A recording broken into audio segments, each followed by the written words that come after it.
Hi everyone, this is Mahesh, and in this video we are going to see the importance of DSA. And nowadays, or mostly all the time, all the product based companies, they mainly look for DSA knowledge. Why is it so? Why this is so important? So whatever the algorithms we design, we might have multiple algorithms to solve a single particular problem, but each problems or each algorithm, they differ in their efficiencies. So maybe we might solve the same problem in a different efficient manner. So this efficiency difference, it differs a lot when we compare the difference with respect to the underlying hardware and softwares.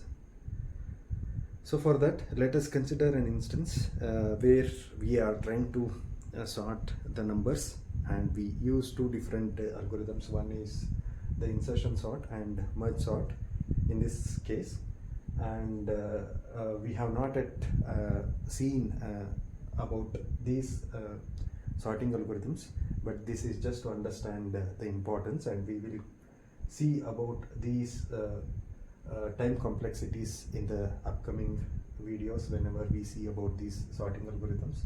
So insertion sort, normally it takes C1 n square time, and where n is the number of inputs that we give for this particular algorithm. And in the same way, merge sort takes C2 n log n time, so which means C2 is a constant and n is the number of inputs that we provide. And let us assume we have computer A and computer B, and computer A, its speed is 1 billion instructions per second. It can process 1 billion instructions every second. And on the similar lines, computer B, it can process 10 million instructions per second. So if we see these two, computer B is much slower, 100 times slower compared to computer A. So what is the expectation? So in this case, computer A should process, or it should take less time to sort the numbers, right? But that is not the case. Let us try to understand. So let us consider 1 million numbers as input. So this value of n is 1 million, and it is the same. We will give the same input for both the algorithms.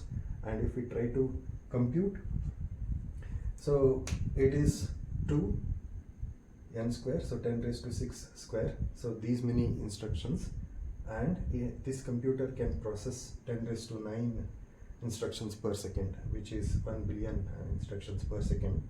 And if we solve, this comes around 2000 seconds to sort 1 million numbers.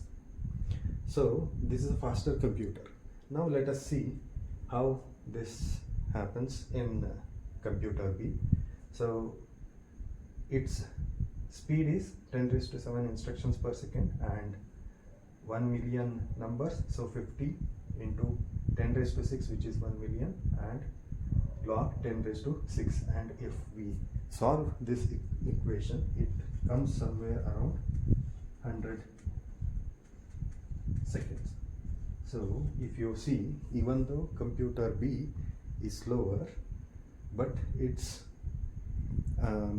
algorithm is efficient in such a way that for the same input, for processing 1 million numbers, computer A, even though it is faster, it takes 2000 seconds, and even though computer B is slower, it takes only 100 seconds to sort these many numbers.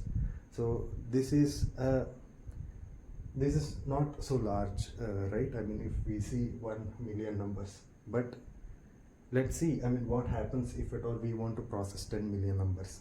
So if we want to process 10 million numbers, this insertion sort takes around 2.3 days, whereas this merge sort, it takes 20 minutes. So you see, what is the difference in the efficiency of both the algorithms. So ideally, we were expecting even this computer A, since it is very faster, it can process more number of instructions per second, we were in a notion that it will give the result faster for the insertion sort, but it is not the case. So efficiency really does matter a lot in designing the algorithm.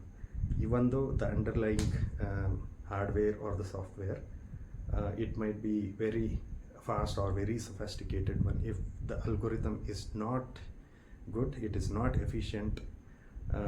efficiently implemented, then definitely it is going to take more time. So that is the main reason why these product-based companies, they look for DSA understanding. If we are good in solving a particular algorithm with a better efficiency, then that will be a plus point for them to consider the candidate as a best fit for their requirement. Yeah, that's it for this video. Thanks for watching the video.